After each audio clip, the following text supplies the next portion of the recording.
인도가 아직 봉건적인 영주 시대, 그런 사회를 이루고 있었을 때 인도를 식민자화했던 영국의 한 귀족이 그 인도의 한 영주와 가까이 지내면서 그가 넓은 토지를 경작하는 수고로움을 보았습니다.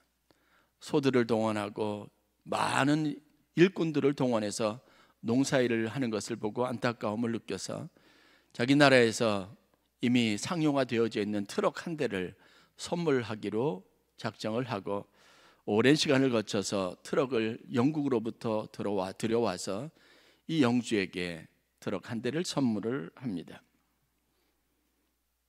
잘 사용할 수 있을 줄 알았던 트럭이 어느 날 가보니까 그냥 영주의 집의 한쪽 구석에 세워지고 방치된 상태로 있는 것을 보았습니다. 이유는 간단합니다. 그것을 운용하고 그것을 운전하고 사용하는 방법을 자세히 알지 못했기 때문에 그렇습니다.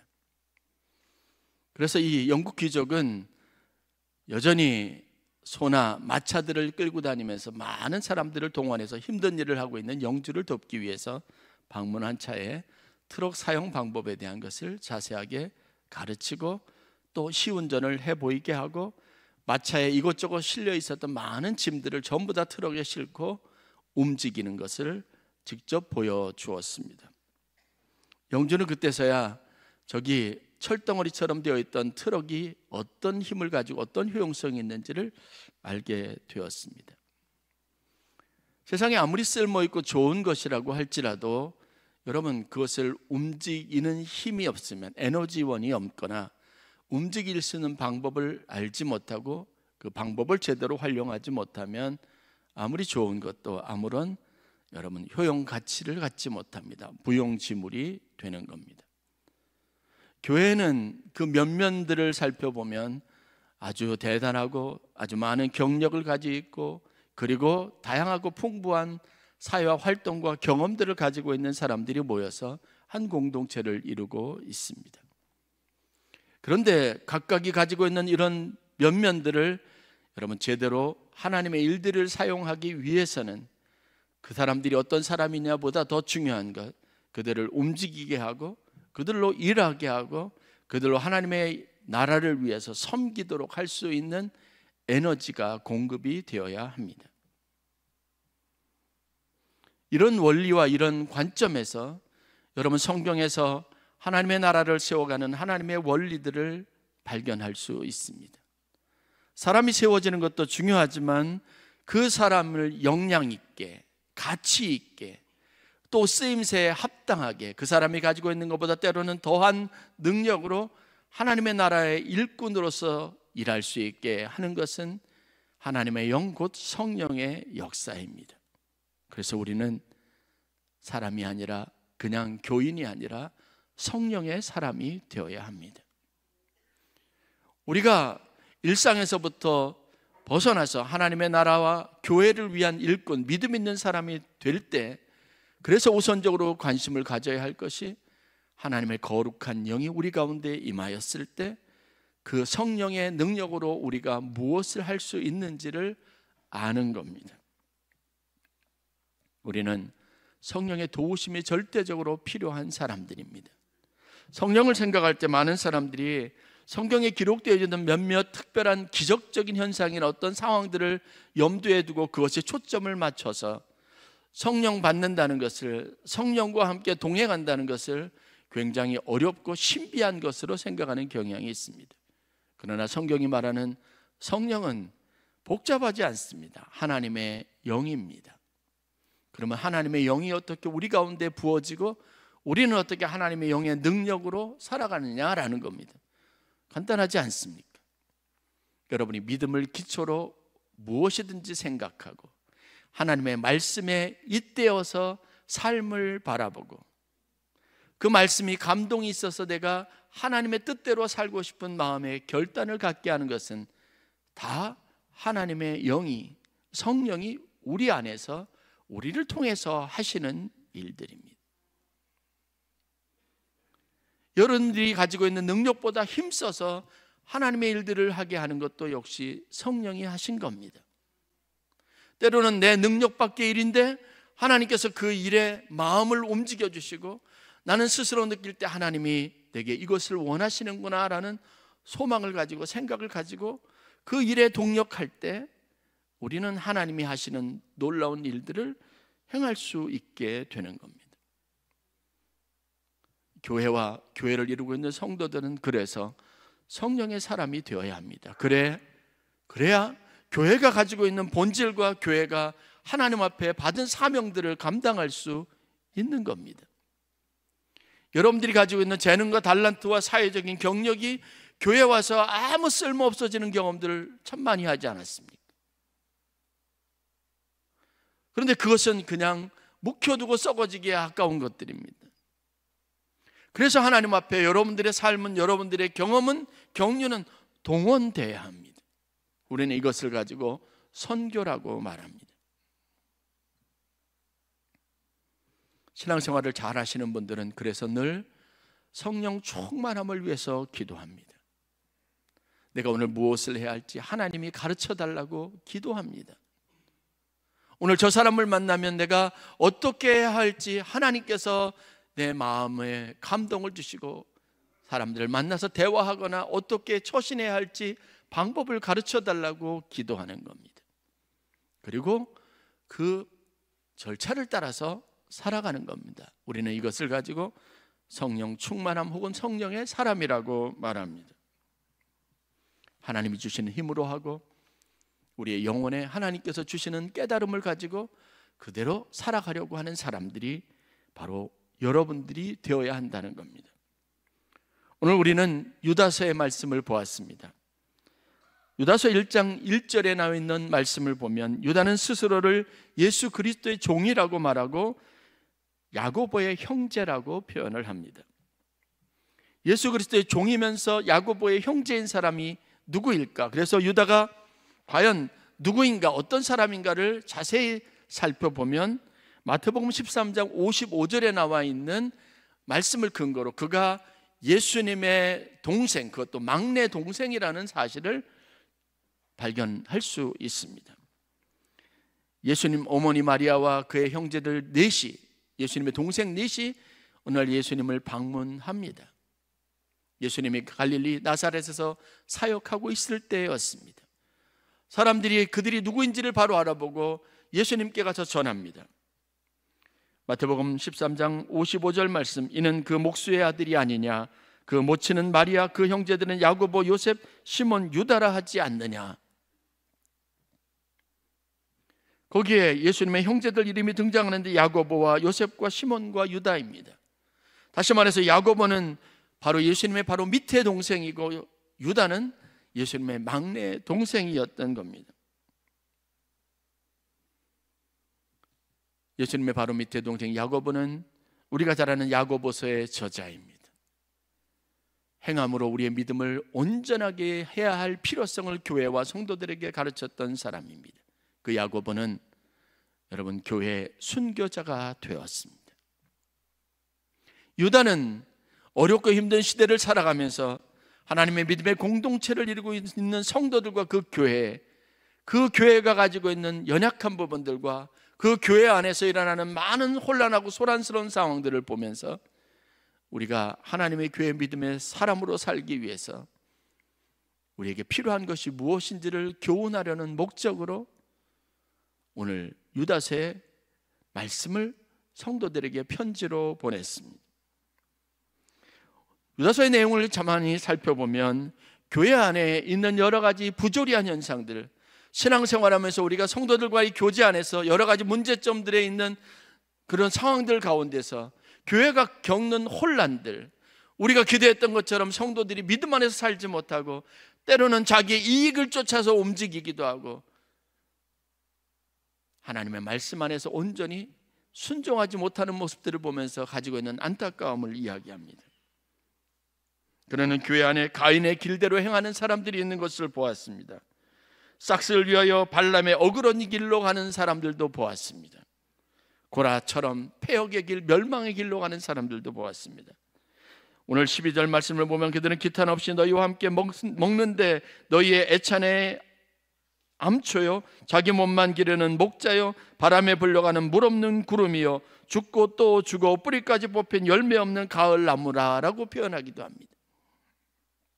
그러면서 그는 믿음의 사람들, 하나님의 교회를 이루고 있는 성도들에게 있어서 신앙생활에 정말 중요하게 생각해야 하는 것들이 무엇인지를 교훈하고 있습니다. 유다가 권면하고 있는 교회와 성도들, 믿음 생활하기 위해서 우리에게 필요한 세 가지 교훈들이 있는데 오늘 여러분들과 함께 그것을 나누려고 합니다.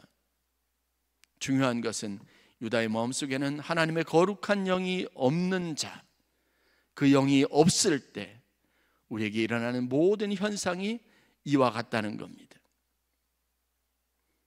우리가 하나님의 교회의 성도로서 부름받은 자매로서 또 하나님의 자녀의 권세를 가졌지만 성령이 없는 사람일 때, 우리 안에 하나님의 거룩한 영이 거하지 않을 때 우리의 모습이 얼마나 추하고 더럽고 사람들에게 혐오감을 줄 수 있는 것인지를 분명하게 가르치고 있는 겁니다. 교회의 문제의 근원은 성령의 부재로부터 오는 겁니다. 그래서 첫 번째, 그는 성령이 없는, 성령 받지 못하고 성령의 인도하심을 받지 못하는 신자들의 위험성을 경고하고 있습니다. 오늘 우리가 읽었던 본문입니다. 19절 말씀을 보면 이 사람들은 분열을 일으키는 자며 육에 속한 자며 성령이 없는 자니라 라고 말합니다. 어떻게 하나님의 교회 믿는 사람 중에, 구원받은 사람 중에 성령이 없는 사람이 있을 수 있겠느냐라고 말하지만 그것은 우리가 하는 것처럼 실제 하는 일이고 우리가 늘 경험하는 일입니다. 여러분이 아시는 사울 왕은 그가 처음으로 택함을 받고 사무엘에게 기름 부음을 받고 이스라엘의 처음 왕으로 세워졌을 때 이 모든 일을 성령의 역사로 되어진 일이라고 성경이 기록하고 있습니다. 기름을 부었지만 성경은 기름 붓는 그 순간에 성령이 그와 함께 했다고 말합니다. 그가 가졌던 충성심이나 그가 블레셋과 싸우면서 벌였던 전투의 모든 과정에서 그가 세운 전략들은 다 하나님의 거룩한 영이, 성령이 그와 함께 하셔서 된 것이라고 말하고 있습니다. 그런 사울이 어느 순간인가 변화되었습니다. 바뀌었습니다. 변절되었습니다. 그는 하나님의 사람이 더 이상 아니었습니다. 그가 밤낮 자고 일어나면 생각하는 것은 다윗을 죽이려는 생각이고 주위에 둘러싸여 있는 자신의 신하들이 언제든 자기에게 칼과 창을 들이대서 자기의 목숨줄을 끊고 자기의 나라 왕국을 무너뜨릴 것이라는 두려움이었습니다. 세상에 둘도 없이 가족처럼 친구처럼 지냈던 자기의 아들 요나단으로 하여금 가장 사랑했던 친구 다윗을 원수로 여기며 살도록 부채질했던 사람도 바로 사울 왕이었습니다. 이유는 성경이 증거하는 것처럼 하나님의 성령이 떠나고 그의 마음에 악한 영이 들어섰기 때문에 이 모든 일들이 일어나게 된 겁니다. 사울 왕의 인생은 그래서 성령이 함께하는 삶과 성령을 잃어버리고 악한 영에 사로잡혀 살았던 인생으로 정확하게 구분될 수 있습니다. 삼손의 이야기를 여러분 아십니까? 그가 진짜 가지고 있었던 힘의 근원은 어디에서부터 왔을까? 우리는 나시린의 서약으로부터 아주 멋있는 상상력을 발휘해서 그리고 성경에 나와 있는 여러 가지 이야기들과 표현을 뒤쫓아서 그 힘의 근원이 정말 머리카락으로부터 나오는 것인 줄 알고 있습니다. 그러나 여러분, 제가 연구하고 찾아본 성경의 직접적인 기록들, 무엇이 그를 힘있게 했으며 그의 힘의 근원이 무엇인가를 기록한 성경의 구절들을 여러분들에게 말씀드리겠습니다. 사사기 13장 24절 25절 말씀입니다. 그 여인이 아들을 낳음에 그의 이름을 삼손이라 하니라. 그 아이가 자라매 여호와께서 그에게 복을 주시더니 소라와 에스다올 사이 마하네단에서 여호와의 영이 그를 움직이기 시작하였더라. 그리고 그 이후에 기록되어 있는 내용이 여러분들이 잘 아는 것처럼 블레셋의 사람들이 자기 동족을 괴롭혔을 때 그들에게 복수했습니다. 많은 사람들이 블레셋 사람으로부터 어려움에 처하면 그가 나서서 그 어려움을 해결했습니다. 삼손의 근원은 머리카락이 아니라 여호와의 영이 그에게 임하셔서 그가 할 수 있었던 능력의 근원이었던 겁니다.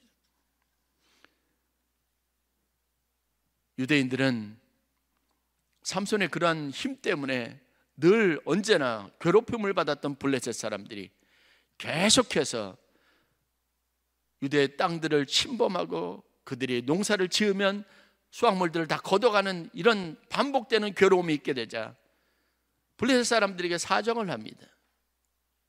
블레셋 사람들이 그때 제안했던 게 뭐냐면 삼손을 넘기라는 거예요. 그 삼손 때문에 너희가 괴로움을 당한다는 겁니다. 그래서 자기 동족들이고 자기를 구원하고 자기들을 안전하게 지켰던 이 삼손에게 자기 동족들 유대인들이 행한 일이 뭔 줄 아십니까? 너 때문에 우리가 괴로움을 당한다고 말합니다. 그리고는 그들이 두 겹으로 된 새 밧줄을 가지고 삼손의 온몸을 칭칭칭 둘러 다 묶어놓습니다. 그리고 그대로 다 블레셋 사람들에게 넘겨버리는 비극적인 일들을 결정하게 됩니다. 비겁한 거죠. 삼손이 꼼짝없이 묶여서 블레셋 사람들의 포로가 되었습니다. 그런데 여러분이 아는 것처럼 삼손이 그때 그 꽁꽁 묶었던 두 겹의 새 밧줄을 끊고 새로운 나귀뼈를 가지고 그 블레셋 사람 3,000명을 다 쳐서 죽이는 일이 있었습니다. 그를 꼼짝 못하게 하기 위해서 묶었던 밧줄을 끊었던 힘, 3,000명의 블레셋 군대를 죽일 수 있었던 삼손의 힘의 근원이 무엇인지 여러분 아십니까? 머리카락인 줄 아십니까? 성경은 다음과 같이 분명하게 증언하고 있습니다. 사사기 15장 14절 말씀입니다. 삼손이 레이의 이름에 블레셋 사람들이 그에게 마주 나가며 소리 지를 때 여호와의 영이 삼손에게 갑자기 임하시매 그의 팔 위에 밧줄이 불탄 삼과 같이 그의 결박되었던 손에서 떨어진지라. 자기 동족이 결박했을 때 삼손은 꼼짝할 수 없었습니다. 그렇게 해서 블레셋 사람들의 손에 인계가 되었습니다. 그런데 그런 삼손이 그 밧줄을 끊었습니다. 그리고 블레셋 사람들 3,000을 죽였습니다. 성경이 말하는 삼손의 힘의 근원은 무엇입니까? 여호와의 영이 삼손에게 갑자기 임하심에 그렇게 되었다고 말하고 있습니다. 사사기 16장 20절 들릴라에게 속아서 그가 머리가 잘려지고 정말 아무 힘도 발휘하지 못하고 그대로 잡혀갔을 때 성경이 그가 힘없고 무기력하게 사람들에게 잡혀가게 되는 그 상황을 왜 그가 아무런 힘도 쓰지 못했는지를 어떻게 기록하고 있는지 아십니까? 사사기 16장 20절을 보면 여호와 하나님이 삼손을 떠나셨기 때문이라고 기록하고 있습니다. 여러분, 우리는 얼마든지 교인이 될 수 있습니다. 우리는 얼마든지 신앙생활 한다고 할 수 있습니다. 그러나 그것만으로 충분하지 않습니다. 여전히 우리는 사로잡힌 자요, 여전히 우리는 근심하는 자요, 여전히 우리는 두려워하는 자, 그렇게 사는 겁니다. 하나님이 우리에게 힘을 주셔서 정말 믿음 있는 사람, 하나님의 축복을 가지고 있는 사람, 하나님의 일들을 위해서 쓰임받는 주의 일꾼들이 되기 위해서는 여러분, 하나님의 영이 필요합니다. 성령 없이 우리는 얼마든지 교인으로서의 삶을 살아갈 수 있습니다. 마틴 로이드 존슨 목사님의 뒤를 이어서 1977년부터 무려 25년 동안 웨스트민스터 채플에서 담임 목회자로 사역을 했던 로버트 켄달이라고 하는 목사님이 있습니다. 그분이 성령의 은사에 대한 관심을 많이 가지고 책을 쓰셨는데, 성령을 소멸치 않는 삶이라는 책에 한 성공의 목사가 자기에게 들려준 이야기를 소개한 적이 있습니다. 그 방송에서 한 이야기가 뭔지 아십니까? 성령께서 교회에서 완전히 떠나신다 해도 오늘날 교회들이 하고 있는 일의 90%는 아무 문제 없이 할 수 있다는 거예요. 성령이 계시지 않아도 교회는 교회로서 얼마든지 굴러갈 수 있습니다. 여러분들은 신앙인으로서 얼마든지 그 명맥을 유지한테 살아갈 수 있습니다. 그러나 그것이 우리에게 가져다 주는 것은 무슨 의미가 있겠습니까? 하나님의 일을 같이 생각하지 못하고 하나님의 능력을 덧입지 못하고 하나님이 주신 믿음 안에서 여러분 세상과 싸울 수 있는 여러분 영적인 힘을 잃어버린 우리의 삶이 무슨 의미가 있겠습니까? 그러면서 우리는 하나님이 우리에게 주실 축복을 기대하고 있는 것과 다를 바 없습니다. 성령의 사람이 되시기를 주의 이름으로 간절히 축원합니다. 성령의 사람이 되지 못하고 성령이 없는 성도와 교회는 이와 같이 세속적일 수밖에 없습니다. 교회가 가지고 있는 모든 문제, 교회가 세상을 향해서 아무런 영향력도 행사하지 못하는 문제, 복음의 영향력, 하나님이 살아계신 것을 증거하지 못하는 문제, 그 밑바탕에 뭐가 있는지 아십니까? 인간적임은 여전히 있지만 하나님의 일은 생각하지 않는 사람들의 여러분 모임과 그 사람들이 모여서 이루는 교회가 가지고 있는 공동체가 가지고 있는 취약점이 그렇습니다. 바울은 데살로니가 교인들에게 편지하면서 그래서 여러분이요 성령을 소멸하지 마십시오. 여러분 이걸 단순한 한 구절로 보아서는 안 되는 겁니다. 성령을 소멸할 수 있는 위험성이 우리에게 있습니다. 우리 안에 있는 성령이 어느 순간인가 소멸될 위기가 있게 된다는 겁니다. 성령의 불도 우리 안에서 꺼져버릴 수 있습니다. 이게 언제나 타오르지 않습니다. 여러분 불이 소멸된다는 건 두 가지 경우일 겁니다. 하나는 에너지가 공급이, 연료가 공급이 되지 않으면 꺼지게 되어져 있습니다. 두 번째는 무언가 강한 불 기운을 잠재울 수 있는 물이 부어지거나 바람이 불거나 그러면 불은 꺼지게 되어져 있습니다. 여러분 우리 심령이 바로 그렇지 않습니까? 끊임없이 기도하지 않고 말씀 보지 않고 예배하지 않는 그 사람의 삶에 하나님의 뜻이 살아있을 리가 없죠. 늘 내 생각, 내 뜻대로 고민하고 걱정하고 염려하다가 마는 겁니다.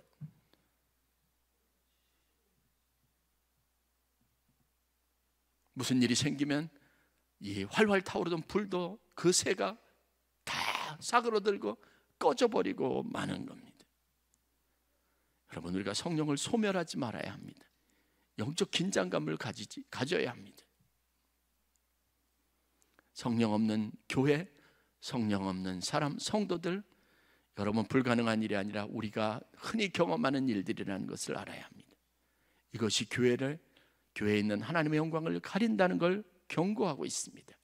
두 번째, 유다가 우리에게 권면하는 것은 그러므로 거룩한 믿음 위에 자신을 세우며 성령으로 기도하라고 말합니다. 거룩한 믿음 위에 우리 삶이 있어야 하고 이 믿음을 지키기 위해서는, 유지시키기 위해서는, 믿음의 터전 위에 서 있기 위해서는 성령의 기름 부음을 받기 위하여 늘 기도해야 하는 겁니다. 저는 압니다.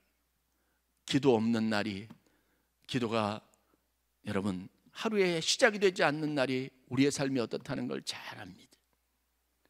하나님의 뜻을 생각하지 않고 하나님의 도우심과 하나님의 능력을 기대하지 않고 인간적으로 대응하고 판단하는 우리의 삶이 어떻다는 건 너무나 잘 알고 있습니다. 하루에도 2번, 3번씩 절망하고 한 주에도 수십 차례 목사인 저도 여러분 뜻이 꺾이고 의지가 꺾이고 소망이 시들어가는 일들을 수도 없이 경험합니다. 그러나 우리에게 소망이 있지 않습니까? 그럴 때 낙심한 마음을 일으키기 위해서 하나님의 성전에 앉는 겁니다. 기도하는 겁니다. 그리고 하나님께서 생각을 부어주시도록, 마음을 뜨겁게 해주시도록, 하나님께서 우리의 판단력이 되어주시도록 기도하는 겁니다. 성령의 사람, 기도하는 사람이 되시기를 주의 이름으로 간절히 축원합니다.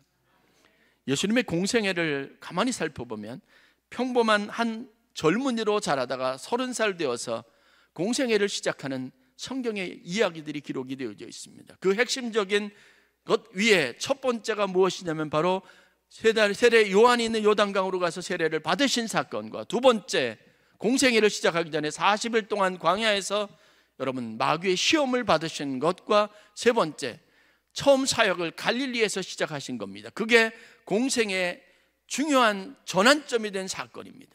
그런데 그 사건들을 제가 유심히 살펴보았습니다. 예수님에게 이런 변화의 기점을 준 것은 무엇인가? 그가 평범한 한 목수의 아들이었다가 영혼을 구원함에 이르는 믿음의 사람으로 많은 사람들을 구원하는 위대한 메시아로서의 사역을 감당할 수 있었던 힘은 과연 어디에서 온 건가? 누가복음 3장 21절 22절 말씀을 보면 처음 요단강에서 세례를 받으실 때 예수님에게 일어난 일들을 성경이 이렇게 기록하고 있습니다.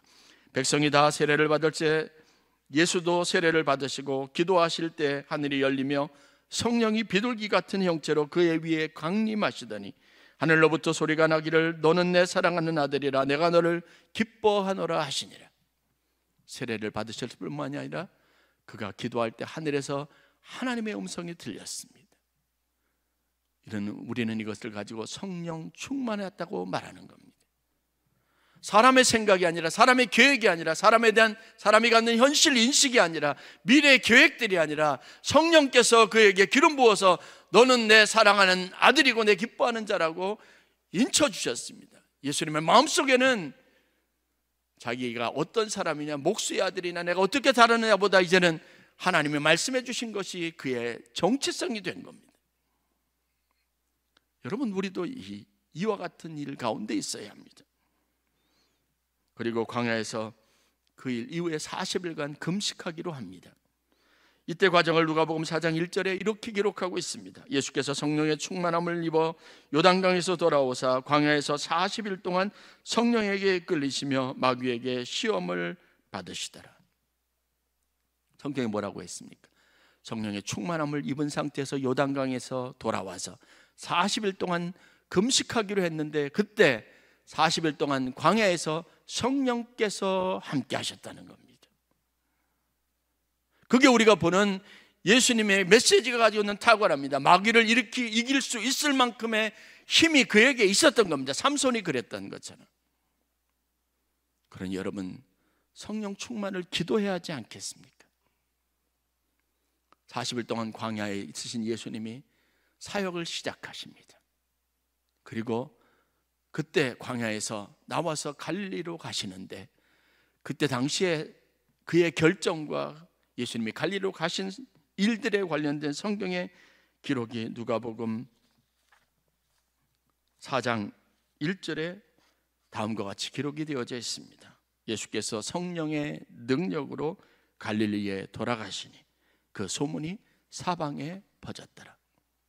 하나님의 사람인 예수님도요, 성령의 인도하심이 있어야, 성령이 주시는 생각이 있어야 결정할 수 있고, 성령께서 이끄시는 힘이 있어야 금식하면서도 마귀와 싸워 이길 수 있었던 겁니다. 여러분, 착각하지 마십시오. 오늘 내가 성령의 사람이었다고, 내가 하나님의 뜻으로 했다고 여러분 그 일을 성령으로 지속할 수 있는 건 아닙니다. 그래서 성령을 소멸하지 말라고 권면하는 겁니다. 하루하루를 시작할 때마다 하나님의 뜻대로, 하나님의 성령의 기름 부으심으로, 성령의 인도하심으로 살 수 있게 해달라고 기도하시기를 바랍니다. 절대 이것 없이 여러분의 하루의 날이 하나님의 축복하시는 날이 될 수 없다는 사실을 심각하게 인식해야 합니다. 거룩한 믿음 위에 서서 성령으로 기도해야 합니다. 유명한 설교자였던 스펄전 목사님은 10년을 염려하는 것보다 10분을 기도하는 것이 더 좋다라고 말합니다. 새길 만한 말씀이에요. 아무리 많은 계획을 가지고 많은 생각을 해도, 고민을 해도 10분 기도하는 것보다는 여러분 덜합니다. 말하기 전에, 행동하기 전에, 계획을 세우기 전에 하나님이 일이 되기를 위해서 성령의 인도하심을 구하는 기도의 사람들이 되시기를 바랍니다. 그게 마른 뼈 같은 군대를 하나님의 군대가 되게 하고요, 그냥 어부였던 베드로를 초대교회 기둥과 같이 세우는 위대한 힘의 근원이 되었던 겁니다. 그게 삼손의 사사로서의 사명을 가능하게 한 겁니다. 성령의 충만함을 기도하시는 저와 여러분들이 되시길 간절히 축원합니다. 마지막입니다. 사랑 안에서 행하면서 영혼 구원을 위해 힘쓰라고 권면합니다. 21절 말씀입니다. 하나님의 사랑 안에서 자기를 지키며 영생에 이르도록 우리 주 예수 그리스도의 긍휼을 기다리라. 여기서 긍휼은 하나님의 마음, 성령의 충만함입니다. 하나님 우리를 긍휼히 여기십니다. 이 긍휼히 여기는 마음으로 이어지는 22절과 23절에 무엇을 하라고 말하는 줄 아십니까? 어떤 의심하는 자들을 긍휼히 여기라. 믿음 안에서 끊임없이 의심하는 사람들을 긍휼히 여기라고 말합니다. 다시 말해서 성도들이 사랑 안에 거하면서 사랑으로 계속 섬기면서 끊임없이 그들의 삶의 동력을, 에너지를 얻는데 무엇으로요? 긍휼히 여기는 마음으로 하라는 거예요. 왜냐? 하나님께서 우리를 긍휼히 여겨 주셨으니까요. 여러분, 영혼들을 보면서 긍휼히 여기시는 마음을 가지시기를 바랍니다. 그 사람들을 긍휼히 여기는 마음으로 살아가시기를 바랍니다. 불쌍히 여기는 에너지가 우리 가운데 있어야 돼요. 이게 우리에게 사랑을 가능하게 합니다. 전도는 누가 하는 줄 아십니까? 왜 초대교회가 하나님의 성령의 임재하심을 경험하고 난 다음에 그들이 공동체를 이루었으며 왜 그들이 자꾸 사람들에게 나아가서 예수 그리스도를 전하고 예수님이 부활하신 사실을 사람들에게 선포했는 줄 아십니까? 긍휼히 여기는 마음 때문입니다. 초대교회 안에서 여러분, 그래서 성경이 기록하는 게 뭔지 아십니까? 그들이 다 마음을 아파요 모여서 함께 기도합니다. 그리고 거기에서 각 사람의 필요를 따라서 사람들이 반응하기 시작합니다. 그들의 눈에는, 그들의 마음에는 자기 자신보다는 다른 사람들이 보이기 시작하는 거예요. 궁핍하고 가난하고 어렵고 힘든 사람들이 보이기 시작하는 겁니다.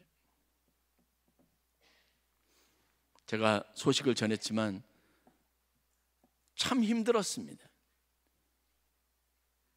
박대부 집사님이 지난 한 달 전에 세상을 떠나셨는데 우리가 알지 못했던 거예요. 집사님이 저한테 개인적으로 부탁한 게 있었습니다. 목사님, 저 버리지 말아주세요.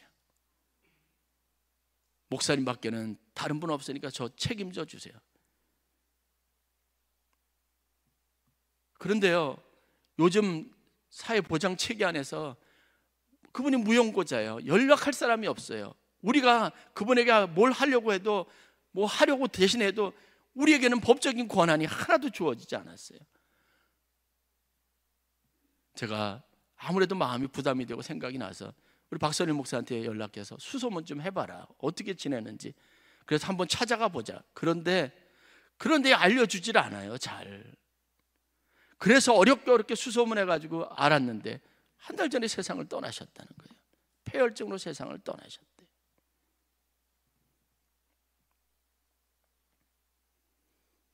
박선일 목사도 고생 많이 했습니다. 저도 괴롭힘 많이 당했습니다. 새벽이고 뭐고 없어요.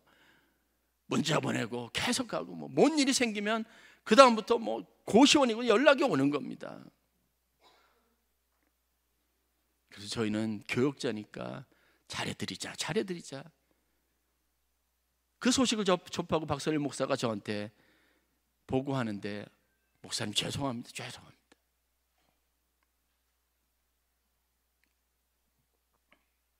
최선을 다했는데 괜찮다고 했어요. 제가요. 저라고 마음이 편하겠습니까?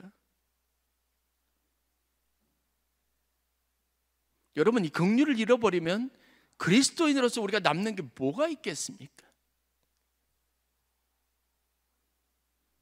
이 사랑이 없으면 우리가 그리스도인이라고 하는, 그럼 여러분 정체성을 어디에서 가질 수 있겠습니까?